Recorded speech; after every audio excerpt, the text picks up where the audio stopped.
Harvey, welcome to the podcast. I'm super excited to work with you today, man. And obviously, a huge shout out to our guy Tex for helping get us connected that way. For people who aren't familiar with you and all the incredible work you've done, whether that be in the pro sports space or surrounding breath work and everything in between, would you mind filling them in a bit about who you are and all the great stuff you got going on?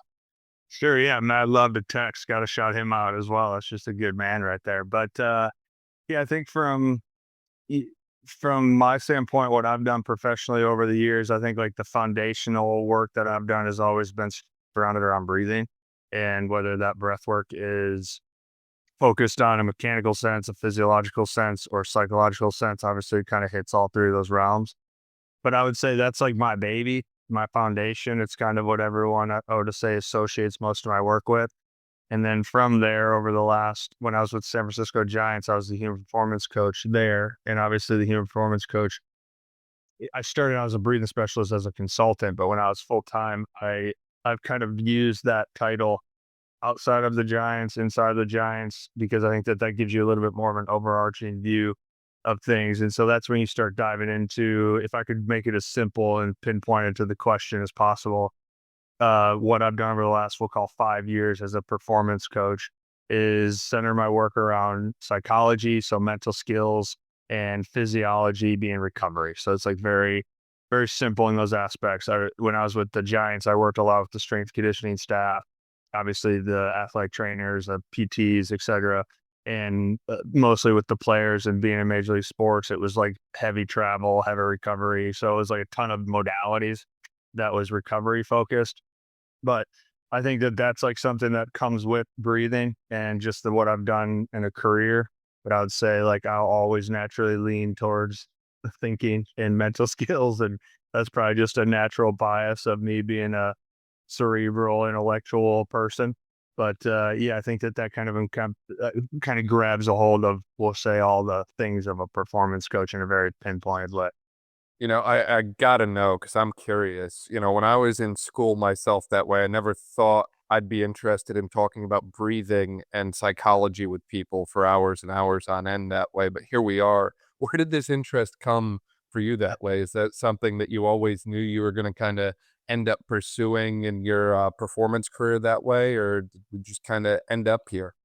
Yeah, man, it's a cool question. Obviously, I've had this question asked to me a lot over the years, specific things like a podcast or an interview. But for me personally, I played baseball for a bunch of years. I played professionally for a couple of years with the Milwaukee Brewers and collegiately for 6 years or so. Yeah, I played a lot of time in college. But um, when I was playing, I was into meditation and breathing just as like a performance tool, and I always sort of leaned that way. And I was in that way probably the end of college. Uh, Even prior to the start of college, I was toying with meditations, and I think that's an interesting journey as I've gotten older to like dissect that, found like how that starts if you're curious about breathing. Because I see a lot of people do that now. And I have to remember myself when I was 19 and 20 and kind of like discovering what breathing is to you or what meditation is to you. And for me, it was kind of like forced adaptation because years later, when I was 20, about before my 26th birthday, I was released from the Milwaukee Brewers, and I had the yips, so I had performance anxiety, and I was released from pro sports. And I kind of had two options. It was like you can kind of tackle anxiety from like medication, more of like a traditional therapeutic side, which is fine, and I have nothing to say towards that. But I chose the holistic, natural. I was going to try to understand things before I got into like a medication. And my only option that was like right in front of my face of something that seemed very like real and instantaneous. And I had somewhat of a background of understanding breathing and how that controlled our mind and our body. That was kind of like, that seemed like the object that was worth pursuing. And Yeah. so I pursued that regularly and just gave myself like I kind of did I always tell people I did like an athlete, right? I gave myself goals and I gave myself a 3 month window. Like I'm going to really focus on daily breath practice and what I can do for the nervous system. And to get to the climax of that story is that fall, would have that been 2015? Sorry, I'm thinking through the dates. But in 2015, that fall, I was doing breath work regularly, pairing that with cold exposure. And that winter, I'm in Minnesota now, but we have a beautiful lake here called Lake Minnetonka. and I carved a hole in the ice as like my final challenge, right? Like, can I do breath work and swim in this frozen lake in Minnesota? Minnesota is like the coldest state ever, in my opinion. It's so cold here in the winter. And I was fine. And I was able to control myself and control my breathing and control my thinking. I was out in nature. And that moment was like so earth shattering to like my early perspectives as a person and as a kid, and like what were capable of, and our biology was capable of. And so to get to the actual like point to that thing, it just was so profound on me of what breathing can do for you as a person. And that epiphany I had in the lake 10 years ago, 2015 in December, was strong enough for me to go, that seems like I'm supposed to pursue that. And so I did. And, first couple of years, I think like most entrepreneurs, I started out as an entrepreneur. I am an entrepreneur. I think it was just scary, because you don't have clients, you don't have jobs, you don't know what you're really studying. And, probably like 3, 4 years went by, and eventually I found myself coaching pro athletes, and 3, 4 years goes by, I found myself in Major League Baseball, and 10 years goes by and you have a career that's focused on breathing.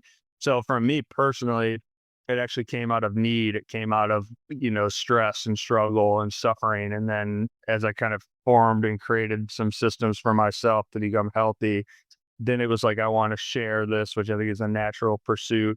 And through the sharing process, I was just learning, discovering, trying, and I needed to survive. So I was trying to make money in America and do that whole bit. And then eventually I started making money doing it, and that was it. And so now here I am, and I can kind of obviously share what my titles were, but that was basically where it came from originally. Yeah, absolutely. I love that kind of personal tie into the story. And I feel like that's one that a lot of athletes in particular can relate to that way. I remember earlier this year, we did a podcast with Tim Kelly. And he shared a little bit about how his college baseball career took quite a turn because of that kind of mental performance anxiety, similar to what you outlined that way. And I think of the sport of baseball being like the perfect example for something like this because it's such a long season, especially if you're looking at these pro athletes, you're playing 162 games plus Right. possibly postseason.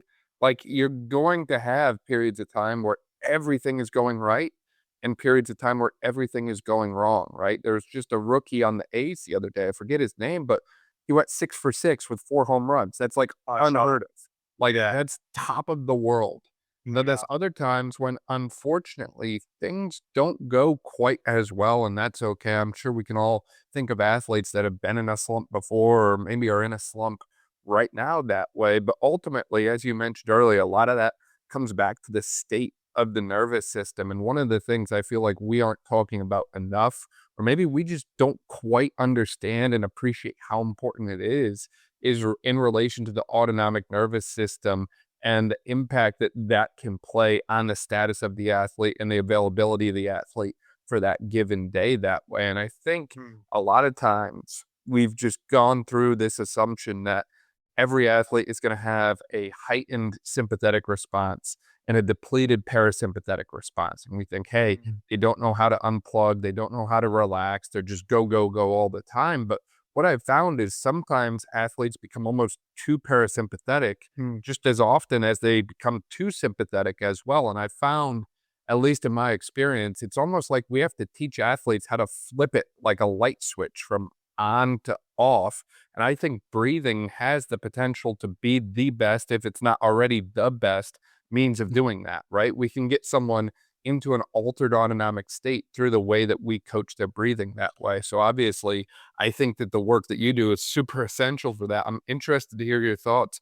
What have you seen with athletes in relation to where you kind of see them from a neural state that way, an autonomic neural state that way in relation to, maybe practice versus game day versus, out of season that way? How do you feel like Yeah. they've been at like rest versus when it's time to compete? And what have you kind of done from a breathing standpoint for those athletes? Yeah, man. First of all, that was well said. I see through your lens. I agree with that sentiment for sure.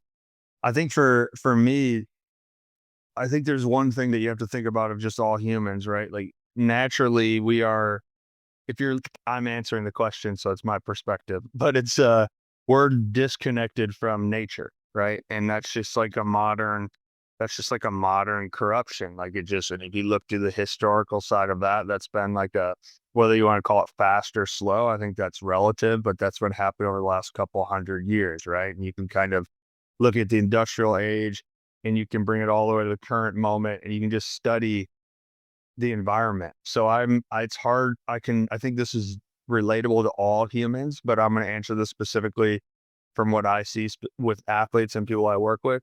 A lot of times when I'm talking to athletes, for instance, the pro sports is entertainment. So if the society is already away from nature, pro sports is incredibly away from nature because it entertains a society that is disconnected from nature.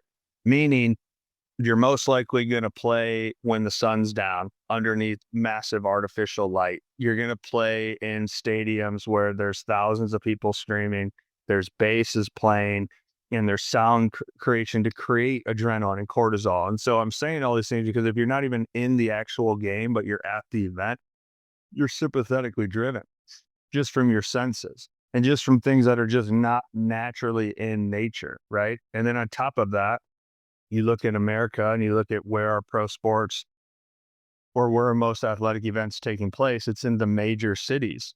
So if you're in San Francisco, you're in New York, you're in even Minneapolis, which is a smaller city than those, but you made, LA, some of these massive cities. I mean, you can just study the simple things that disrupt sensory input. There's tons of air quality issues, tons of sound pollution. There's obviously tons of people, there's traffic, there's volume, all the stuff that I'm talking about. So I think like when you look at that and you just zoom out in general and you look at like the structure in general, you kind of already understand that the organism would be out of balance, like it would be disconnected. So all of my work from like a holistic, natural, organic sense is trying to go, okay, well then what are the little pockets that you can somewhat connect from, or you can minimize these disconnections that we have with the natural world. Does that make sense so far from like Yeah, an absolutely, overarching absolutely. point?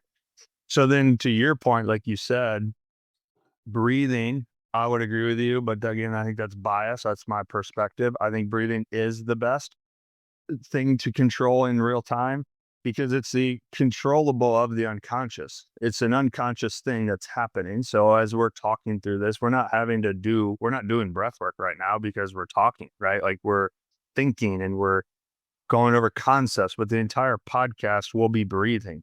Right. And so if I have that autonomic system, like the heart rates and the blood flow and the tissue and all that stuff, and the breathing is a part of that, now all of a sudden I have access to be in real time and take an uncontrollable, being the breathing, and make it controllable. We can call it unconscious and making it conscious. So that to your usage of words of the autonomic nervous system, now all of a sudden I have actual direct access to my sympathetic and parasympathetic. So I can upregulate myself by the way I breathe, and I can downregulate myself by the way I breathe. And I think you're right on. I don't think it's perfect in the fact that like we turn the switch on and off and it is what it is right when I go to that. But I think having the ideology of the potential of turning the switch on and off by using my breathing to govern my state and being aware of all the places that I'm in real time, I think that's where breathing becomes the baby. That becomes your foundation. And so now all of a sudden, if I go, okay, well, if I'm in a performance and I am a performer, I had a mentor years ago, Brian McKenzie, who really like implemented this on me, and it stuck with me the whole time. Is he always related everything to animals and nature. And so animals, they are in parasympathetic the entire time until the actual hunt when they have to survive. So they shift into sympathetic right away and they go to their active nature, right? A lion shifts to fight, an antelope shifts to flight, and they chase each other. And whoever wins, wins. Whoever loses, loses. In this scenario, let's say the lion loses. The lion doesn't keep running after the antelope once the antelope's gone. The lion goes right back to sleeping and taking a nap and resting. It goes back to parasympathetic because it has to do that over survival, right? That's where I think the switch analogy that you use is difficult for humans because we can be in a high adrenaline game late at night, outside of nature, high sympathetic activity, and then we perform in real time with consciousness so we can get out of a game where we should be like the lion and turn the switch off and go to sleep. But because we don't, and we live against nature on top of that, we tend to overexhaust our nervous systems. And because of that, to get all the way full circle of why I initially brought in these concepts, is that if a human doesn't know how to naturally cope, doesn't know how to naturally turn the switch on and off of their nervous system, unfortunately, I don't know if I can say this concretely as a true fact, but this is just from what my eyes have seen of thousands of performers over the last decade or so, is that you will either cope with your nervous system naturally or unnaturally, meaning artificially. And that's why I think you see the mass amount of uppers and downers and artificial, crazy sports drinks and drugs and alcohol and et cetera, et cetera. I think that is I think that we mask it as like a surface level thing, but largely, if you really look at the depths of that, it's our inadequacy of being able to shift state. And so we use things unconsciously because our nervous system's kind of calling out to us and we don't even know what it's saying. So we just go, I need more energy. I need to go to sleep. I need more energy. I need to go to sleep. I need more energy. I need to go to sleep. I'm in pain. I'm not in pain. And so you're always reaching for something that is artificially triggering your nervous system that I do think deep down that could be, I don't want to say off the table, but I would say is minimal or at least aware of what you're using artificially if you knew how to or had an awareness to how to use your breathing to govern the system. I know it took us through a lot of things, but Yeah, that was brilliant, Harvey. That was really well said. And just to kind of run it back, first off, in relation to the switch analogy, I feel like what I should have said instead was maybe instead of a light switch that just goes on and off, I'm looking at literally a dimmer on my wall where I can slide it down or up yeah, so I can adjust how bright the light is, but kind of keep the light on. I could shut it all the way off, or I could have it so bright in here you'd think the sun was shining. And I think yeah, that might have been a better analogy on my part in relation to the nervous system because it's always a matter of, hey, can we slide it up or slide it down? What end of the spectrum are we on? And how can yeah, we modulate and adjust from there? And as you alluded to, there's a lot of different lifestyle factors that are certainly pointing towards that sympathetic overdrive state. And I feel like, on one hand, it can be beneficial short term from a performance standpoint. for sure. However, like anything, I think having the ability to be extremely variable at the end of the day is the best, right? I mean, look at something physiological like heart rate variability, which I think carries over quite strongly into breathing, breath work, and an overall status of the nervous system. Having Yeah, high heart rate variability tends to be a relatively good thing. Having a very low heart rate variability tends to be a very bad thing, right? It's kind of like, in my mind, I'm thinking about the speedometer of a car, and I wanna mm, get the thing from 0 all the way up to 200 miles an hour, and I wanna be comfortable at any spot in between there from 0 to 200. I don't mm, wanna just redline at 60. I don't wanna be stuck going 100 miles an hour all the time. I wanna have the ability to start the thing, go as fast as I want, but also shut it down, and as you mentioned with the analogy of the lion, have the ability to kind of rest and recover. Because sometimes, in relation to your analogy with the lion, things don't always go our way. And I think that's one of the very key points I see with athletes is when something doesn't go their way, it can cause this downward spiral cascade. And the mm, easiest time to nip that is right when it starts. When in reality, a lot of times it just kind of snowballs, for lack of a better way to put it. And one bad day turns into 5, turns into 10, turns into a month.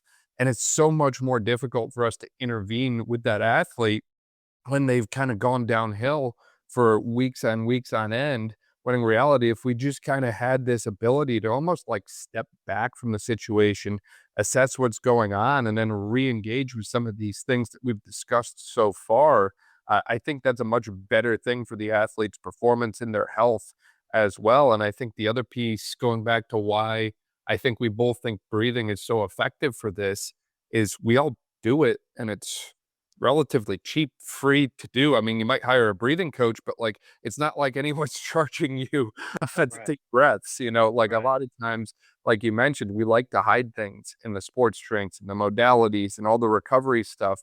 And it's like maybe we don't even need to spend our money on that. Maybe we just need to look at the simpler stuff, the lower hanging fruit, if you will. And a lot of times it's that stuff that moves the needle the most for us collectively that way. And I think that's the stuff that, again, it's often missed because, for lack of a better way to put it, it's dressed in overalls and it looks like work. It's not as Right. cool and sexy as some of the stuff you see on Instagram, but let me tell you what, the performance gains that you can make if you master this stuff is incredible because, again, as you mentioned, it's kind of getting back in touch with the neural side of things, which Yeah. governs everything that we do. I think we forget about how that literally sends everything from the signals to your muscles to contract to, pumping blood and everything in between that way. It all ties back to the nervous system and its control over everything that way. So I Mm. certainly think that there's an essential element to this that's been missed. And as you mentioned, it's very much a lot of things are geared towards the sympathetic. But like I said before, too, I've seen some athletes, they're almost too parasympathetic. They're so good at getting into this flow state that Mm. they almost become too relaxed. And I've seen it with some athletes where, they'll go out there and they'll put up 5 goals in a quarter, right? Mm. Lacrosse, field hockey, whatever. And then they don't do anything for the rest of the game because they feel like, the box is checked. I can just further relax from here. There's Wow. not as much of a drive to keep the foot on the gas, for lack of a better way to put it. I'm interested. Have you seen that with athletes as well? And what's your kind of response when maybe the neural drive is flipped from being a little bit more towards the sympathetic towards maybe a bit more towards the parasympathetic? Yeah, man, that's a really complex question, I think, because the simple answer to that is like, of course, I've seen that, right? I mean, I've seen all those angles. I think that yeah, that's stumping me in the moment more so because I think I use the word complex because I think the variables of all individuals is almost unanswerable. Like I want to answer that and I feel like I can, and I probably could give you an answer to it, but it doesn't feel like it's answerable based off of my experience of seeing a bunch of athletes or having these examples of people because at the end of the day, there's so many variables about being a human.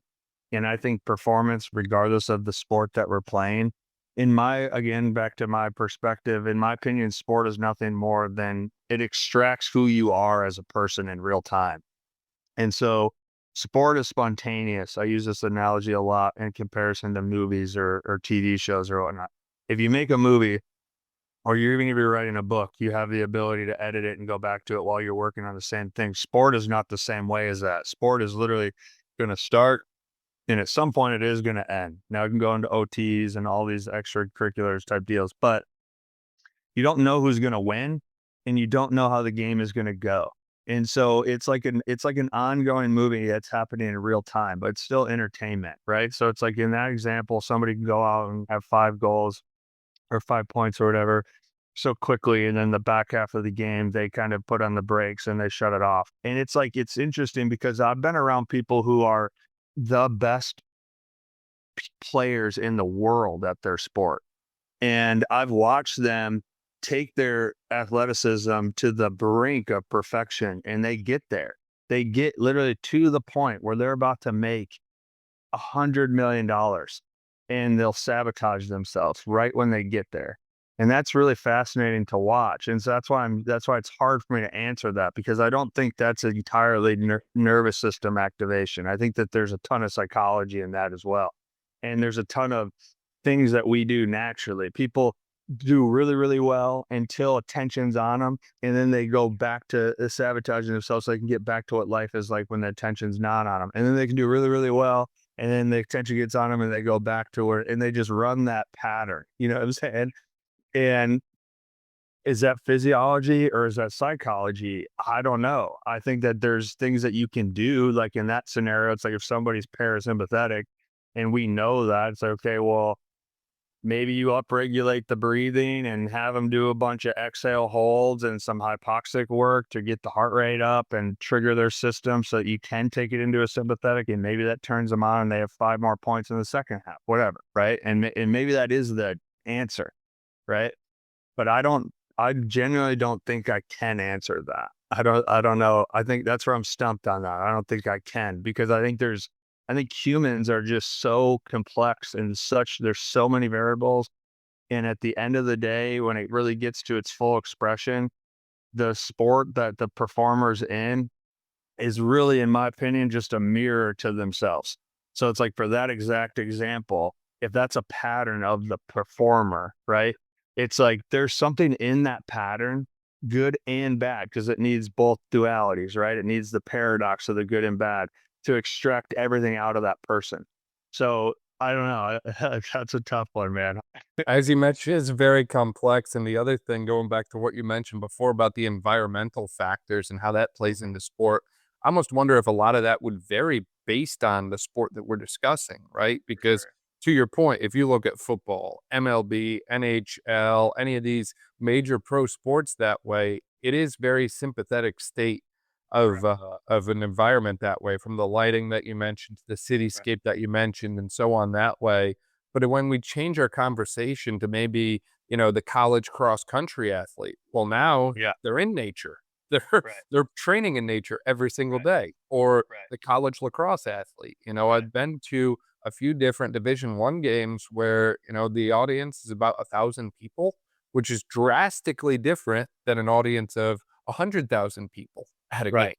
There's a different stadium effect, there's a different noise level, and so on that way. So I think that some of those other factors that we discussed earlier from an environmental standpoint also play into all these different sports. And you can go through the entire list from freaking equestrian competitions to, different levels of basketball and beyond that way. Like there's so many different things that play into it. And I think ultimately it's knowing what your environment is providing to you, whether that's good, bad, or indifferent, and then how you're going to respond to the environment that you're in. Because I think once you've Mhm. understood that, then you know how to kind of flow and adapt. Because obviously, if you're an East Coast team and you've got to play out in freaking Denver, Colorado, and now, hey, I'm 2 hours behind, I've got elevation to deal with when I was just at sea level, all these different factors. Like it's a different environment. But if you know that environment and you have a general idea of how you're going to respond to it, then maybe now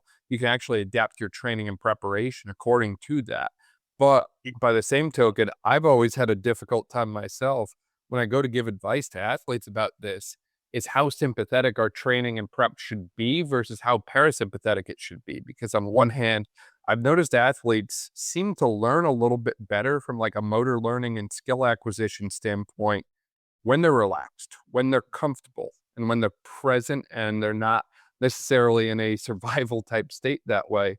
But on the other hand, those skills need to transfer to a survival state. So I'm always kind of going back and forth with myself as far as how do I want them to be in that session from a neural standpoint? Because it's very easy to throttle them up or throttle them down when you're in total control, right? Well, Right. if I want to throttle them up, we pump the music really loud. We do like, max You rep change the burpees in environment. like Yeah. 60 seconds and just Yeah. get them physiologically through the roof. If I Yeah. wanna bring them back down, maybe we incorporate some breathing techniques, but it's always just a question for me as far as where should they be when I'm working with them for the best transfer to, competition, because ultimately that's what matters the most. It's not about how good they look in practice, it's about Yeah. how they perform on game day after all. Well, I think that you break it down into two simple. If I'm talking to any athlete, I break it down into just two simple categories, what you just mentioned. It's the simple stress and adapt, right? You stress because a lot of times, which I would have not understood that either when I was playing, but if someone started dropping sympathetic on me when I was playing professional baseball, I would have been like, take a hike, pal. Like, I don't know what you're talking about. And so I say that like that we associate and understand stress really, really well, right? And then we understand adaptation like really, really well. It's like, okay, I need to stress myself and I need to recover myself. And then there's the conversation that you get philosophically inside of that. There is positive stress, there's negative stress, right? There's too much recovery, there's not enough recovery. Like there's obviously a paradox to anything. And so, like you were just talking about that example, that's the exact same thing we were talking about earlier. It's like you basically, in my opinion, you become the byproduct of the environment. So instead of even working with the athlete, just work with the environment. So what you were saying is turn the volume up, do max burpees, boom, the environment changed. You think differently, you feel differently, your emotions change, everything shifts to that, right? Okay, the thing's over. Let's put some sound bowls on. Let's do some slow breathing, right? Let's turn the lights off. Everything comes down. So it's like that's such an easy thing that we said earlier about environments that everybody can take with them and look at their entire life and just ask themselves those two states. Am I in stress right now or am I in adaptation? If you're talking about performers, like a pure athlete performer, well, then it is simple, not to downplay because I know it's hard and it's difficult, but it is simple to look at your life and you go, I'll use baseball for example, because I do think it's really difficult. Those what you mentioned, 162 games. If you're an everyday starter, you know at these windows, 162 days during the summer, you're stressing. That's your top tier level of stress is the actual performance. Then you can kind of design your life to be like, okay, well, what's the second tier of stress that I'm going to allow? So that's your strength conditioning. That's your dynamic stuff. That's your sprint work, whatever, anything that you're obviously turning on the nervous system to stress your body. That could be cold exposure. That could be heat exposure. Those are stressors as well. Even though I know you can bucket that into recovery, but that's largely a stress as well, right? My point is like, you can look at your life and you can go, okay, controllably as a performer, the game is my most important stress. That's when I'm hunting. That's when the lion is chasing the antelope, non-negotiable every single time of my life. That's the stress. If I need to mouth breathe for that, if I need to do whatever it takes, maybe my mechanics aren't great and my body movement, it doesn't matter. It's performance. You're doing whatever it takes. You're in the hunt. Then you go, okay, I have controllable environments, which is my second tier stress, if you will. That's like, now you should work on your movement pattern in a weight room so you don't get hurt, right? You should do certain things in your strength conditioning so that you are making yourself stressing in a very controlled manner where you control the environment a lot more than you control an actual performance. And then outside of that, simply put, everything in your life, in my opinion, would be parasympathetic. It would be adaptation. It'd be recovery. So obviously sleep is a large amount of that. You take a nap, that's a large amount of that. You meditate every day. You do some slow breathing. If you do that, social connections, a part of that. What you eat is a part of that. What you read, sleep, taking walks, like everything else in your life, you kind of break your life into two sections. It's like, do I have the conscious ability to stress when I'm supposed to be stressing? And do I have the conscious ability to adapt when I'm supposed to be adapting? And now you can kind of look at your 24-hour window and have an idea of like where you're at in the current moment. So if it's 10 a.m. and you have a game at 7 p.m. and your adrenaline's up or you're in any sort of fight or flight, it's like, well, like you have the rationale or the consciousness to be able to be aware of like, why? Like, why? Or what's the point of housing a monster at 11 a.m.? Like if you have a game at 7, like why? Like what? And you can start asking yourself these questions about your life. Like, why am I eating this now? Why am I sleeping like this? Like, why am I hanging out with these people? Why am I, whatever. Maybe that can be good and bad. But I think if you can simply break your days into knowing when you should stress versus when you should be the lion sleeping under the tree analogy, I do think things become very, very simple for you. So even as an entrepreneur, I've said this for the last 10 years as an entrepreneur, and I've gotten way more confident as I've materially gotten more successful. But in my opinion, I don't believe I can work with more than 2 people a day.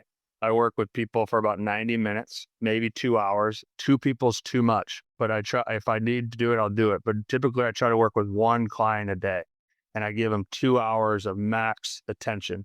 If I'm working on paperwork or I'm doing a podcast, like I give myself 3 hours a day where it's mass stress, mass focus, insane intensity, which is the same as a performance in many cases, right? It's the most of what our athletic endeavors are. And outside of that, for pretty much the last 10 years, I firmly believe that outside of that, everything else is secondary, leading me into adaptation. So it's either a very low stress, it's either a light workout, it's either something where I'm doing something minimal note taking, minimal sidebar thinking, whatever that is. And then outside of those extra 3 hours that I can allocate to low stress environments, everything I'm doing should be chilling. I should be taking my morning walk. I should be sitting out here like I am right now. I should be not stimulated by artificial light, by loud TVs, you know what I mean? Like, just, you don't need to do it. So it's like, you have very minimal control over most things in life, but I do think you can design an environment that allows you to stress when you're supposed to and not when you're not supposed to. And then inside of those scenarios, having any sort of awareness to your breathing, I think helps you know where you're at. You know, if I'm breathing too much or my heart rate's up or I feel like I have a dry mouth or I'm fatigued and I'm not training this day, then like I somewhere along the lines like was stressing when I shouldn't have been. I maybe ate something I shouldn't have ate. Maybe I've been up late at night, whatever. You know how it is. You've been traveling too much, whatever. But if I'm feeling like that on a Sunday morning at 10 a.m. and I don't have to work, then like somewhere along the lines, I miscalculated that simple principle that I just talked about. I overstressed when I shouldn't have been. And the nervous system will always tell you by the way that you're breathing. And so if you can become aware of the breath, if I feel very rhythmic, nasal breathing, heart rate's low, saliva in my mouth, and I feel calm internally, then I'm pretty good. Like I'm pretty sustainable. Right. And if I feel like I'm not that outside of any stressors that I just mentioned, whether that's professionally or athletically, then you have somewhere along the lines miscalculated and there's a leak in your chain with where you're at in your life, whether where you're eating, where you're sleeping, where your movement is, or where your people are, your social connection. There's a leak somewhere. Does that make sense? Absolutely. No, I think that was so well said. And as you were breaking that down, just thinking about your work day, about, 3 to 4 hours of deep work, focused work, Mhm. intense work, and the rest of the time is kind of more a relaxed state, if you will. It made me think of this book that I read way back in college that literally just changed the way that I approach my days and the way I think about things. And the book was Slipstream Time Hacking by Ben Mm. Hardy. And essentially, he breaks it down saying that the way we always measured progress has been time. Well, I invested 10,000 hours into this or whatever that way, so I'm the best. When in reality, those 10,000 hours are not equal from one person to the next, to the next, to the next. We would Right. maybe push the whole 10,000 hour mastery kind of belief if maybe instead of just 10,000 hours of anything, we gave it 1,000 hours of highly focused time, right? That's I agree. 90% less time, but maybe the quality of the time was 90% better and we got the same outcome. So I think kind of reframing the way we think about time into more of a quality battle than a quantity battle.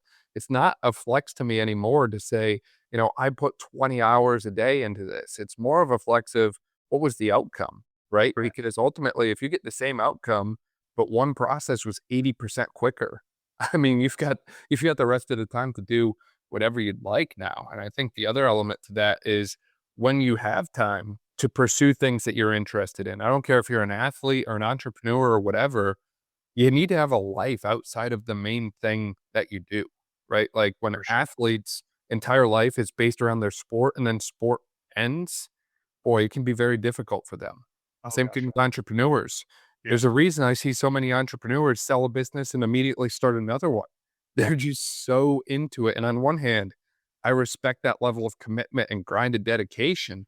But on the other hand, we have to look at some of these different stats in relation to health of athletes following their careers. And it's like, maybe we should have done something a little bit different at some point in the line that way, right? Like there was some studies that came out, I think it was in 2019, looking at retired athletes. And these were high level elite athletes in the study. And it showed over 1 in 5 has major sleep disturbances. And it's Mm. like, we can't let that happen. That's a little too high of a rate, in my opinion. On top of that, there were studies done that showed about 35% of retired professional athletes report depression, anxiety, and mental health concerns.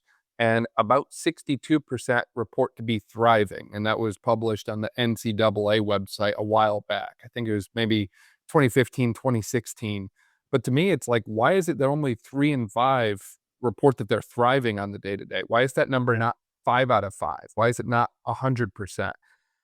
And I can't help but think like, hey, maybe if we pay attention to these things that we've been missing, maybe then we can improve those things because a lot of what we've discussed so far, whether that be breathing or the status of the nervous system, play into our overall health and longevity. So much so that one of our recent podcast guests and author, Sierra Baines, goes out to say that, hey, maybe this autonomic nervous system dysregulation or imbalance might just be the root cause of a lot of the different diseases and conditions we see in modern times. And if we're missing it in the general population and we're missing it in the athletes who are pushing themselves to, physical exertion levels that are typically beyond most general population individuals, we're clearly in a status where we need to change what we're doing, rethink our framework, and intervene a little bit differently, I think. Yeah, I would agree entirely. I mean, I think that you have to look at, again, that's a zoom out and study systems for that matter, right? Like I know for me, Carl Jung has a sweet quote about this, which I think hits that point really well. He says the first part of your life is building your ego, and the second part of your life is killing it, right? And essentially, it's like going after things outside of you, and then reaching back in and going at things inside of you. I mean, if you look at the entire system of sport, what is the promotion of it? It's praise and achievement externally outside of you, and so much of it on a young psychology and the development of how you see yourself is identified as a professional athlete. I mean, I had a really hard time transitioning out of sport. And I tell athletes and who are my good buddies now who struggle with it too, but I always tell people your first in baseball, for instance, the season ends in October professionally, right? And I always tell people the first Thanksgiving you'll have as a non-professional baseball player will be your first encounter with how real transitioning is, because family and friends won't know how to talk to you. I had talked about my upcoming season or my previous season for 20 years of my life. Like I knew nothing else. Now all of a sudden it's like, hey, what do you do now? It's a real thing.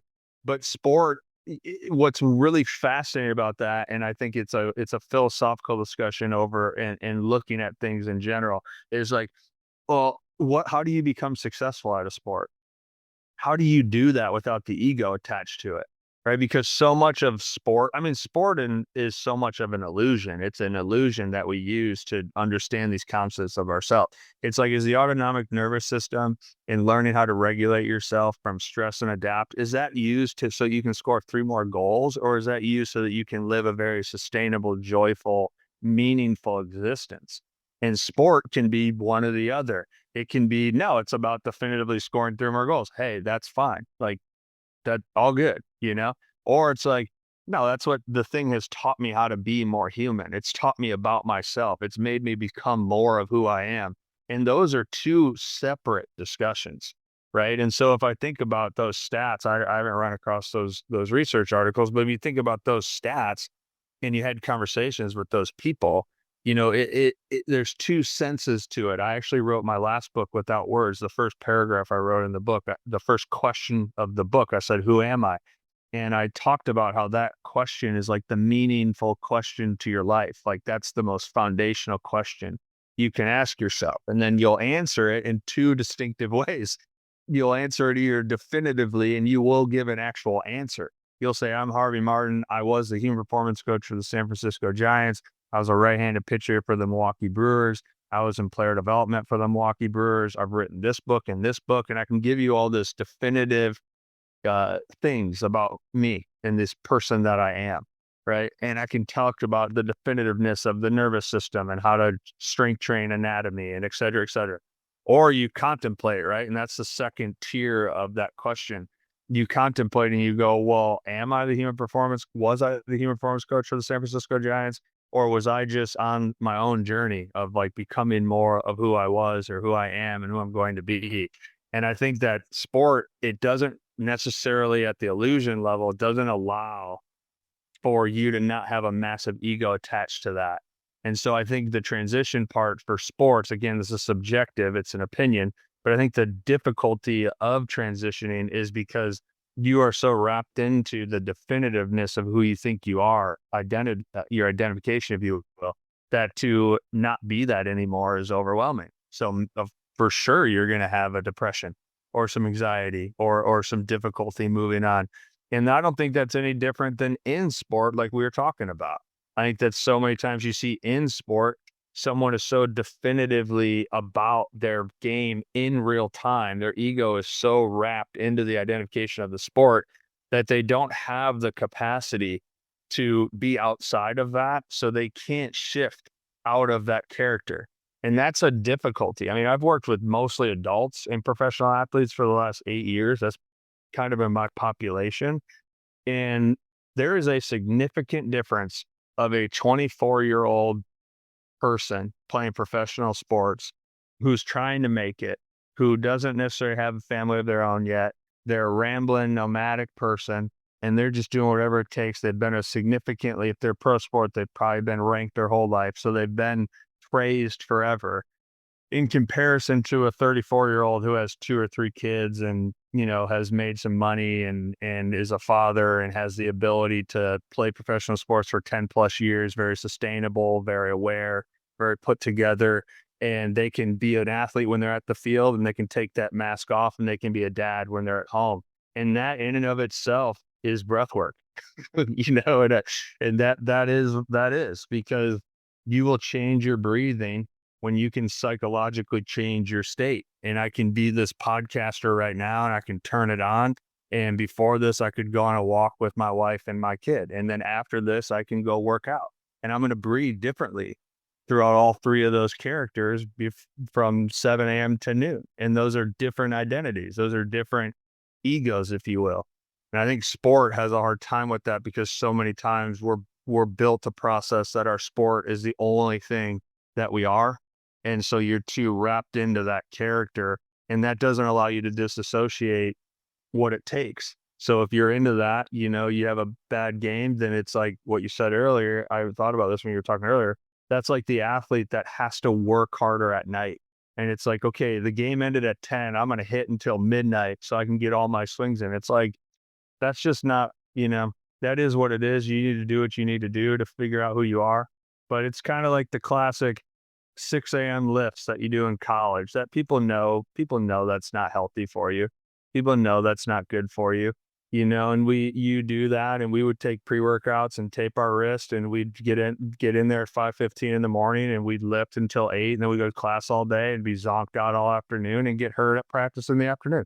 That's what it was. We just ran that pattern.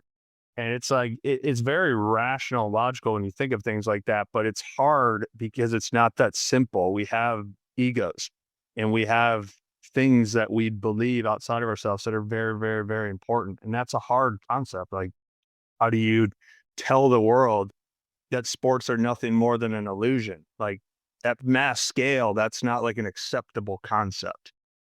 Absolutely. No, I completely agree with you that way. And we've brought up the breathing multiple times here, and I'm realizing that some of the people listening are probably making all kinds of assumptions by what we mean by that. Oh, I just got to go and do box breathing and then I'll be good to go. Right. Or I just got to go and do this and then I'm good to go. I think it's really important for us to clarify that a little bit. When we say breathing and breath work, what kind of techniques do you tend to lean on the most that way to intervene with your athletes that way? And have you found anything in particular that works exceptionally well or anything that maybe just doesn't work quite as well as it was marketed? Yeah, I mean, I think the simplest thing is, like I mentioned this earlier about nasal breathing. I think you just look at principles again. It's like Patrick McEwen, who wrote Oxygen Advantage, who I talked to years ago. He really implemented this on me, which I really appreciated. He basically told me, and it made sense. I've kept it forever. Well, since then, at least, is you should be breathing through your nose 24/7 unless you are training intensely, talking or eating. And so unless you are talking, eating, or having a hard workout, you would never want to breathe through your mouth. Or sorry, did I just screw that up? You'd only breathe through your mouth in those 3 circumstances. Outside of that, you'd be breathing through your nose. So I think, like, having awareness to that first and foremost allows you to understand. It's like very simple in nature for people who are listening. Like, if you take a deep breath through your mouth, you feel your upper chest rise, you feel your shoulders and your neck rise when you breathe into your mouth like that. When you breathe into your nose, you feel more of a lower maximal, movement. That's like a mechanical movement. And the way that nature set us up like that is that all your blood and oxygen sits at the bottom of the lungs. You also activate the diaphragm when you nasal breathe. So if I'm watching this, listening to this podcast, driving in my car, if I'm going for a light walk, if I'm sitting there watching TV or reading a book, or I'm sitting in class, I would be consciously having my tongue at the roof of my mouth for the airway to be open. That's a whole nother concept of anatomy. But then breathing through my nose very rhythmically, very quietly, in somewhat of a coherent pace. And that's just like your nervous system that hangs down from your brain down your spine. It's like I always consider like a violin string. If you breathe really quietly through your nose, your nervous system's not getting strung out. It's like a wind chime. It's not getting blown all over the place. But if I'm sitting there mouth breathing when I'm not supposed to be mouth breathing, the wind chime's going crazy, like there's a storm outside. And so I think just conceptualizing that becomes really, really important. And then as far as like protocols can change all the time. I think you still maintain principles, right? If you just think about breathing, when I inhale, my heart rate goes up. When I exhale, my heart rate goes down. So if I'm breathing coherently, my body's at homeostasis. My heart rate's very balanced. Blood pressure is very balanced. If I do a pre-game or pre-lift hyperventilative, the Tumo, the Wim Hofs, those sort of things, which I really enjoy, you're going to upregulate because you're going to inhale more than you exhale. So just think like, what's that going to do to the body, right? It's going to start bringing my heart rate up, right? And if I'm doing anything where I need to slow down, well, then I just think of the exhale as the power position that brings the heart rate down. So it's like, and those again are just principles, right, Dan? It's like your protocols can change off of everybody. I think the principles are the key. And then, you got to implement holds, you got to look at things like that. And that's where the box breathing comes in. You have a hold after the inhale and the exhale. So that just slows the respiratory rate down. I always think about in real simple senses, like, can you sit down in the morning and take 5, 6 breaths a minute, which is your classic cadence, 5 second in, 5 seconds out. That's just going to regulate your nervous system. Thinking about that violin string.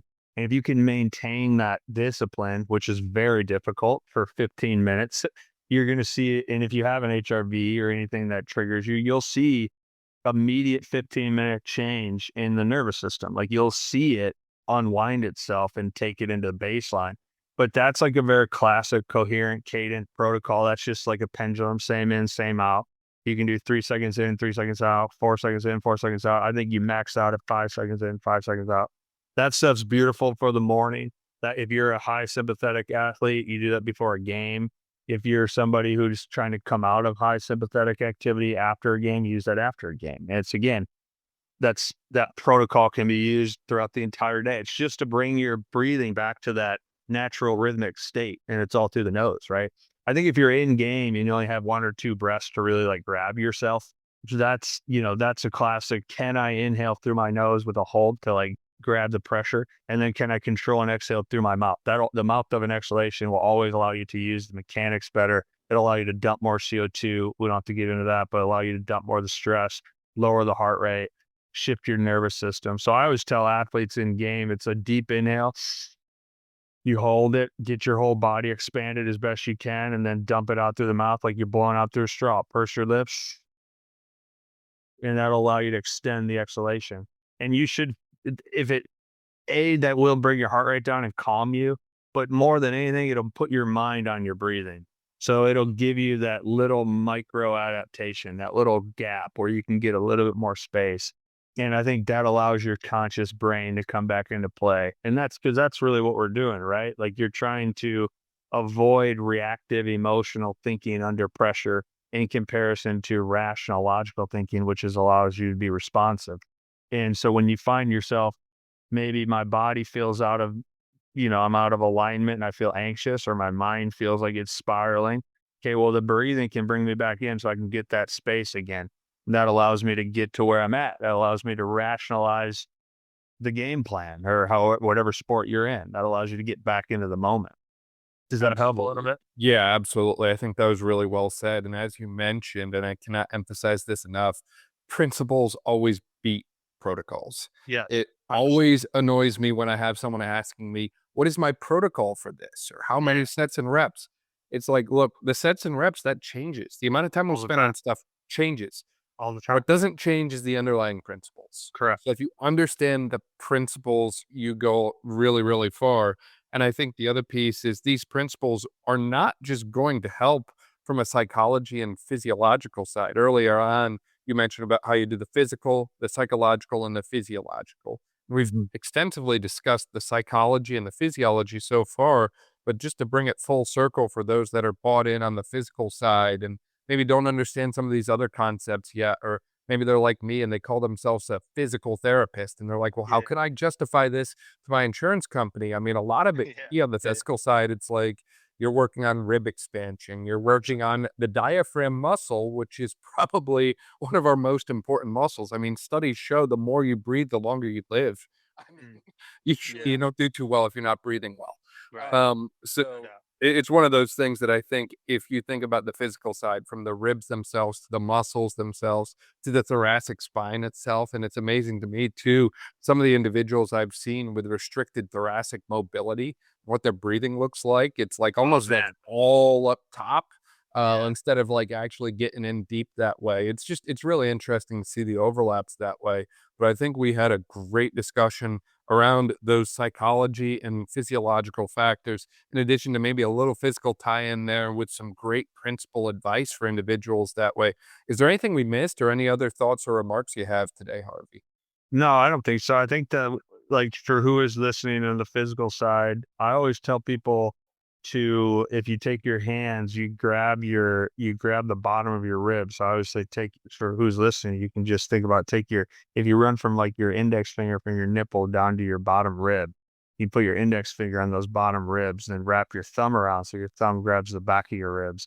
And it's kind of what Dan's saying. It's like, this is an awareness aspect. So you can be sitting, standing, lying, but if you can grab your ribs, when you inhale, do it, inhale through the nose, you'll feel your ribs expand and you'll feel them come out and then they'll lift. And I think that's really positive from an anatomical, mechanical standpoint. You're talking about physically, is like if you can just feel those expand and then lift, and then you can hold and feel that pressure all the way around because you just mentioned the diaphragm, the thoracic.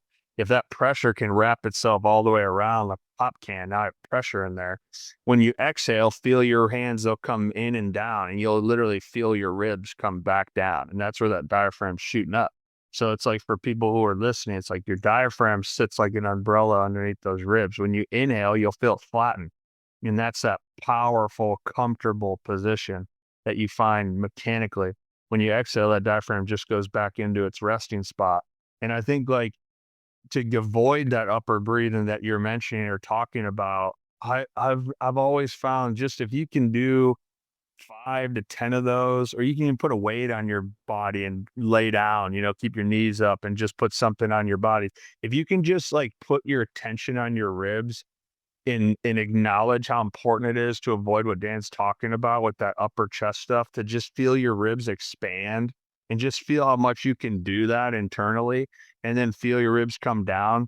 Mechanically, back to the principality of everything, that already like kickstarts everything. That kickstarts the physiology and it shoots all the way up to the psychology. People would be amazed at just a minute of breathing like that and just expanding their ribs and just see how everything will change. It's fascinating how quickly the body will organize itself by the power of the diaphragm. And I think that's why this stuff becomes so almost addicting in a way, or, people For kind of sure. obsess over it a little bit because it's like, look at how much change I can make so quickly, right? Yeah. Like now more than ever, we're under a lot of pressure to deliver results in a quick amount of time. And this is Right. probably one of the best ways to do it. So completely agree with everything you said there, Harvey. For people who want to find out more about you and the work that you do, where can they find you at? Yeah. So all my socials, websites, I keep it pretty simple. Harvey J. Martin. So you can just on Instagram, on Twitter, and then my website's just harveyjmartin.com. So that's my tag. And then you should be able to, even if you're on, I really only use Instagram. So at Harvey J. Martin. And then on that, I have links to my website, which I have my books. I wrote the book Brief Focus Excel, which came out in 2023.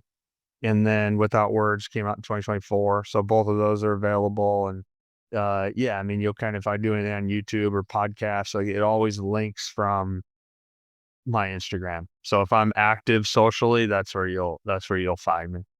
Yeah, no, that's awesome. We'll link to all of that in the description below, from your Instagram to your website, your books, and beyond that way. That way, if you didn't quite catch it, you can just click there and see everything that Harvey is up to. Dude, this was amazing. I really appreciate your time and the insights you shared with us. No doubt, man. I appreciate the time as well, brother. Appreciate you.